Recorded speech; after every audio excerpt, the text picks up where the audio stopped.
We moved into the house during winter.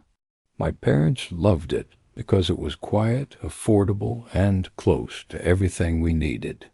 The rooms were spacious, the neighborhood peaceful, and everything seemed perfect. Everything except the house behind ours.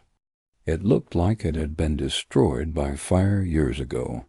Its walls were black, the windows shattered, and the entire building stood in complete silence. No one ever went near it. Unfortunately, my bedroom window faced directly toward that house. From the first night, something felt wrong. Every time I tried to sleep, I felt like someone was watching me. My eyes kept drifting toward the window without reason. For several nights, nothing happened. Then one night at exactly 9 p.m., I saw her. A girl was standing in the second-floor window of the abandoned house. She was completely still, staring directly at me. I froze. Her face was pale and emotionless. She didn't blink. She didn't move. I called my mother immediately, but when she came into my room, the window was empty. She told me it was just my imagination and asked me to stop watching horror videos. But the next night, the girl returned. This time she slowly raised her hand and pressed it against the glass, as if trying to reach me. Her movements were unnatural, stiff, almost mechanical. Again, my parents saw nothing. Night after night, at exactly 9 p.m., she appeared. Always watching, always waiting. At first I was terrified, but slowly fear turned into curiosity. I convinced myself someone must be sneaking into the abandoned house to scare me. I decided to find out the truth. One night, just before 9 p.m., I quietly left my house and walked toward the abandoned building. The air around it felt strangely cold.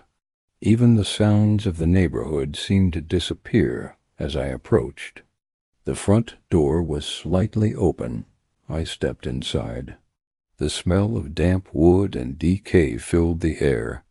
The floor creaked beneath my feet, and the darkness felt heavy, almost alive.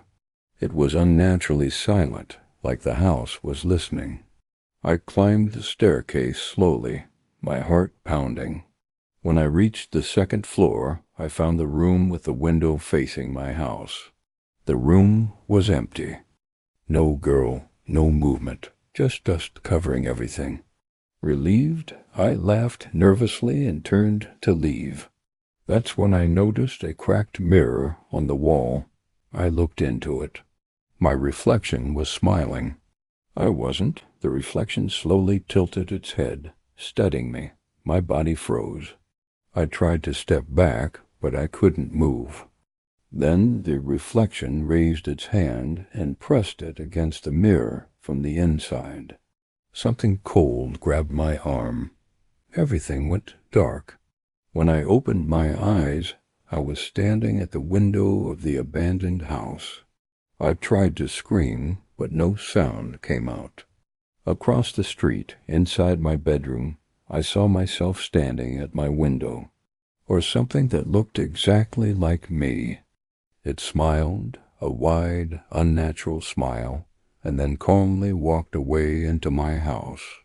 I ran downstairs in panic and tried to escape, but the front door would not open. I pushed, pulled, and screamed, but the house wouldn't let me leave.